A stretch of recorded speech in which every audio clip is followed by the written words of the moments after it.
everybody, welcome to my channel. This is Jules page once again.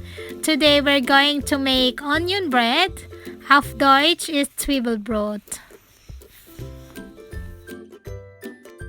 We need 150 ml warm water and 4 grams yeast.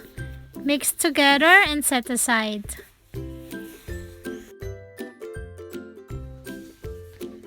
Also, we need 200 grams all-purpose flour,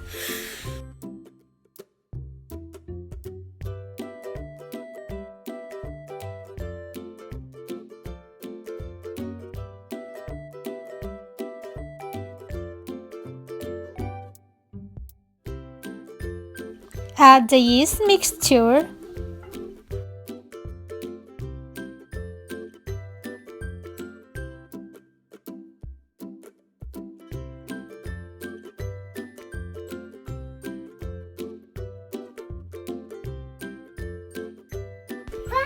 five grams sugar and 5 grams salt.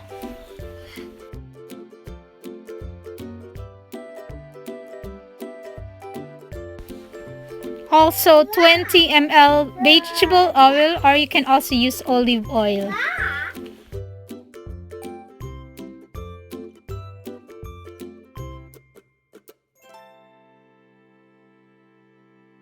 Knead it well.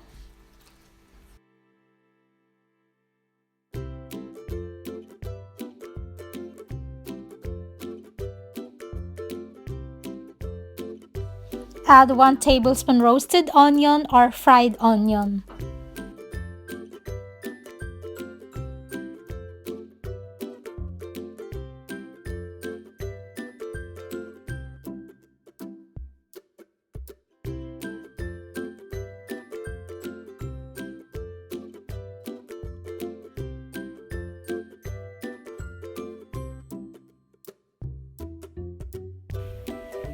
Let's cover and let it sit or let it rise for 1 hour.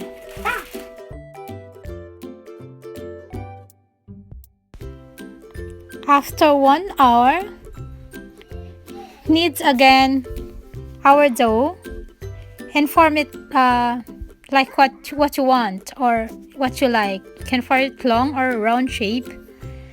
For me, I form it like French bread.